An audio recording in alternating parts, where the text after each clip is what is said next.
Sledujete hlavní zpravodajskou relaci televize Nova.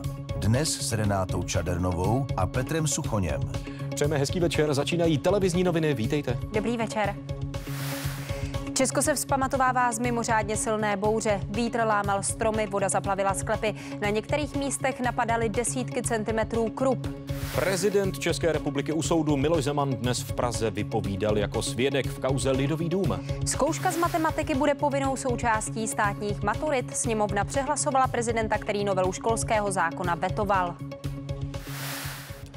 Česko zalil vydatný déšť a zasypali kroupy, bouře lámaly stromy na severu a západě republiky. Hasiči odčerpávali vodu ze sklepů domů i návsí. Vše způsobila studená fronta, která k nám dorazila z Bavorska a za hranicemi se srazila s teplým a vlhkým vzduchem.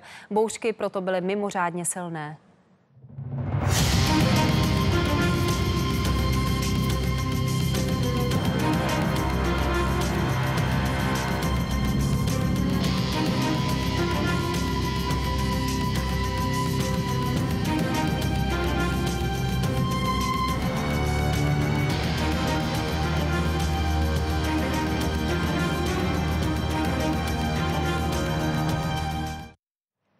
Viděli jsme, že situace byla na mnoha místech dramatická. S námi už je kolega Ondřej Špalek. Ondro, víme, jak vysoké jsou škody, které počasí způsobilo?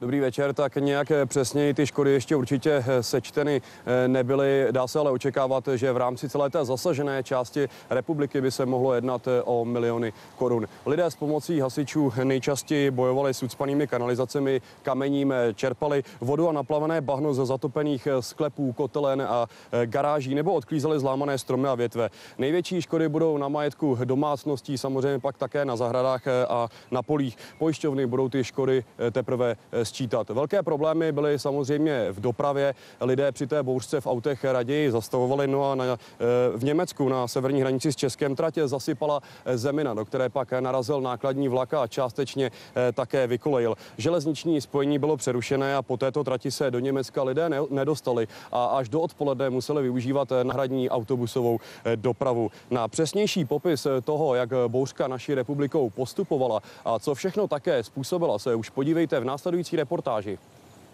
Slunečné počasí vystřídaly mraky, které přišly se studenou frontou z Bavorska. Počasí se u nás změnilo nejdřív na jihu Čech. Tady spadlo až 90 mm srážek. Během odpoledních hodin bouřky pokračovaly dále na severozápad, kde se jednotlivá bouřková jádra spojovala, tím získávala ještě daleko větší intenzitu. Na těchto mapách můžete sledovat, jak se rychlé bouřky šířily. S přívalovým deštěm a krupobytím se na Berounsku rázem letní krajina proměnila v zimní. Na pomoc vyjíždí těžká technika a hasiči.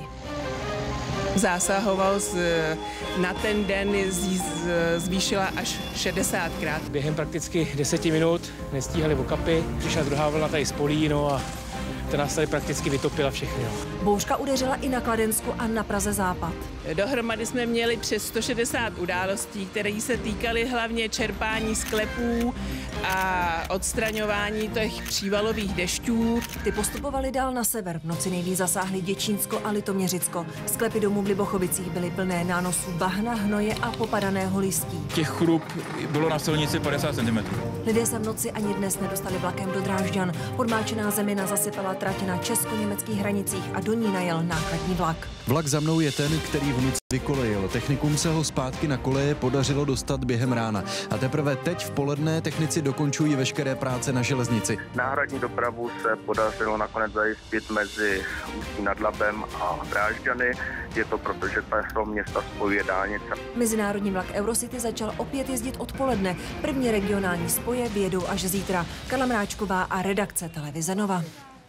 A vracíme se za kolegou Ondřejem Špalkem. Ondřej, ty jsi v obci Komárov u Hořovic. Právě tam udeřila bouře asi nejsilněji. Co se tam tedy všechno stalo?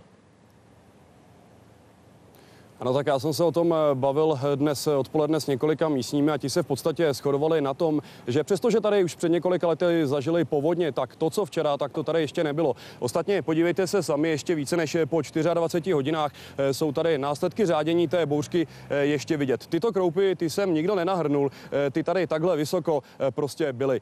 V podstatě to tady včera odpoledne vypadalo jako o Vánocích, no a například z té ulice za mnou, tak tam odtud nakladače vyváželi kroupy rovné 3 hodiny. Škody ty se teprve budou sčítat určitě, ale nebudou malé. Více o tom, jak to tady včera odpoledne vypadalo, se podívejte už v následující reportáži.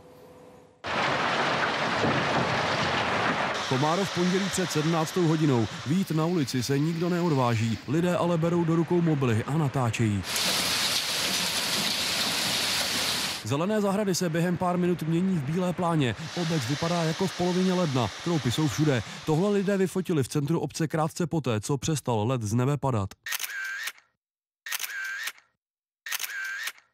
Takovýhle krup to jsme tu teda ještě neměli, no. To nepamatuju za mých 60 let tady. Hasiči mají pohotovost, do obce jim přijíždějí posily v podobě nakladačů.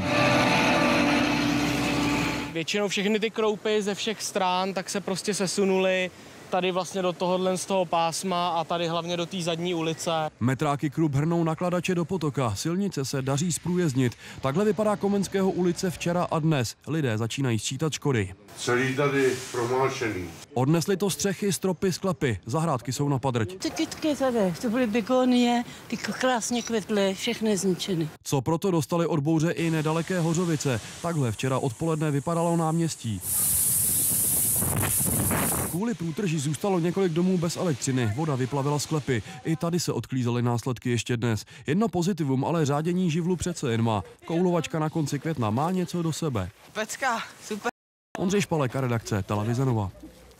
Silný déšť a kroupy zasáhly nejdříve jižní Čechy. Přehnaly se přes Strakonicko, Prachaticko a také Českobudějovicko. Velké škody hlásí hlavně zahrádkáři. Ve Veselí nad Lužnicí nezůstala bez poškození snad ani jedna zahrada a zahrádka. Většina úrody je pryč.